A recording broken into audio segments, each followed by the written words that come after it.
इसके पहले वाले वीडियो में आपको लूपिंग एल्गोरिथम के बारे में वादा किया गया था कि बताया जाएगा, और उसके पहले आपने ब्रांचिंग टाइप के एल्गोरिथम को समझा था। ये लूपिंग एल्गोरिथम किस कंडीशन में हमको लिखना पड़ता है?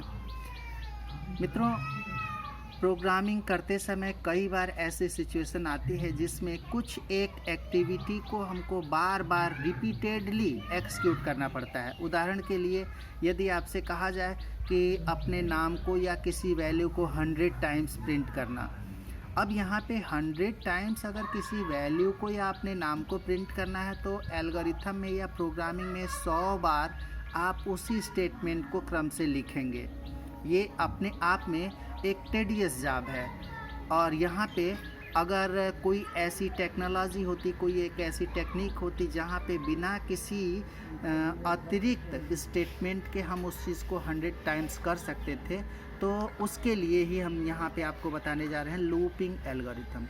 लूपिंग एक ऐसी प्रक्रिया है जिसमें कि दिए गए कंडीशन के ट्रू रहने तक, सत्य रहने तक कुछ स्टेटमेंट को बार बार आप एक्सिक्यूट कर सकते हैं।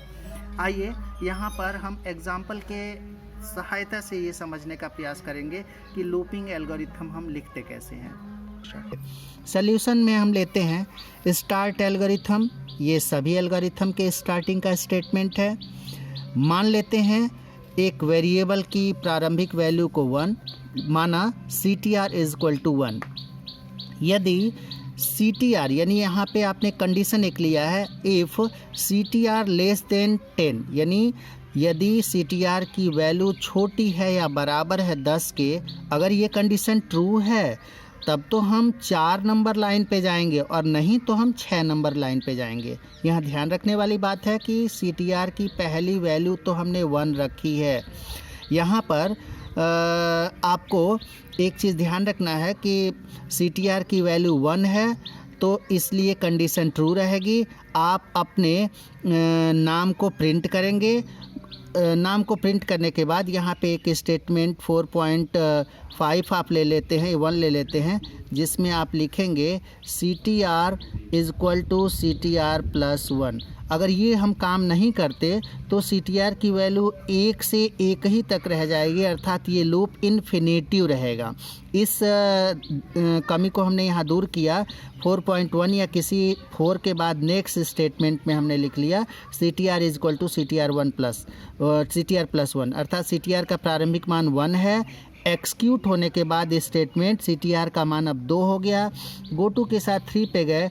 3 नंबर पे हमने देखा कि CTR यानी 2 अभी भी 10 से छोटा है। पुनः हम नीचे आए, आपका नाम प्रिंट हुआ, पुनः CTR का मान 3 हो गया, और यह चीज़ रिपीट होती गई तब तक जब तक कि CTR छोटा रहा या बराबर रहा 10 के। ज्यों ही CTR की वैल्यू यहाँ पे 11 होती है, आप देन की जगह सीधे एल्स पे आ जाते हैं। 6 नंबर लाइन पे चले जाते हैं, और 6 नंबर लाइन पे आपके एल्गोरिथम की समाप्ति हो जाती है। एक दूसरे उदाहरण में और क्लियर हम तरीके से समझेंगे। यदि आपके पास समस्या हो कि 1 से 100 तक की गिनती अर्थात नंबर को प्रिंट करना है, ऐसी सिचुएशन में आप एल्गोरिथम को प्रारंभ करते हैं स्टार्ट एल्गोरिथम से। लेट के साथ CTR की वैल्यू इनिशियलाइज कर देते हैं, CTR इज इक्वल टू 1। तीसरे नंबर पे कंडीशन आप देते हैं, यदि CTR छोटा हो या बराबर हो 100 के, अर्थात ये कंडीशन है। अगर ये कंडीशन ट्रू होती है तो आप 4 नंबर लाइन पे जाते हैं, और नहीं तो 7 नंबर लाइन पे। क्योंकि अभी CTR का मान 1 है, इसलिए कंडीशन ट्रू है, और आप 4 नंबर लाइन पे जाते हैं। 4 नंबर लाइन पे प्रिंट होता है CTR, यानी CTR की जो भी वैल्यू होगी, पहली बार वैल्यू 1 है, 1 प्रिंट हो गई। पुनः CTR का मान बढ़ गया, इंक्रीज़ हुआ, CTR में 1 में 1 ऐड हो गया, 2 हो गया, इनिशियलाइज हो गया, CTR की वैल्यू 2 हो गई। पुनः गो टू से आप 3 नंबर लाइन पे गए, अर्थात इस स्टेटमेंट ने आपको ट्रांसफ़र किया आपके कंट्रोल को पुनः 3 नंबर लाइन पे, जहाँ पे CTR की वैल्यू 2 है, 2 less than is equal to 100, यहाँ भी कंडीशन ट्रू होती है। पुनः 4 नंबर पे आप आते हैं, 4 नंबर पे पुनः CTR की वैल्यू प्रिंट हो जाती है। फिर से CTR is equal to CTR plus 1, अर्थात 2 + 1 3 हो जाता है CTR का मान।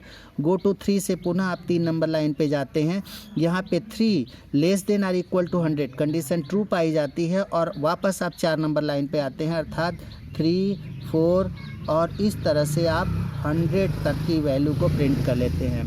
100 तक की वैल्यू को प्रिंट करने के पश्चात पुनः 100 में एक वैल्यू जुड़ जाती है, 101 हो जाता है। ऊपर आते हैं गो टू 3 से 101 not less than not equal to 100।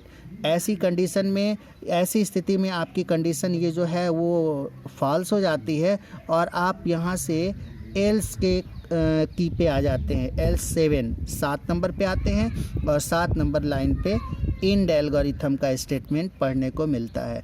इस प्रकार हम देखते हैं कि कंडीशन के सत्य रहने तक कुछ स्टेटमेंट अर्थात 4, 5 और 6 ये तीनों स्टेटमेंट बार बार क्रियान्वित हो रहे हैं, बार बार क्रियान्वित हो रहे हैं। जब तक ये कंडीशन है तब तक ये चीज़ बार बार क्रियान्वित हो रही है और ऐसी ही सिचुएशन कहलाती है लूपिंग एल्गोरिथम की।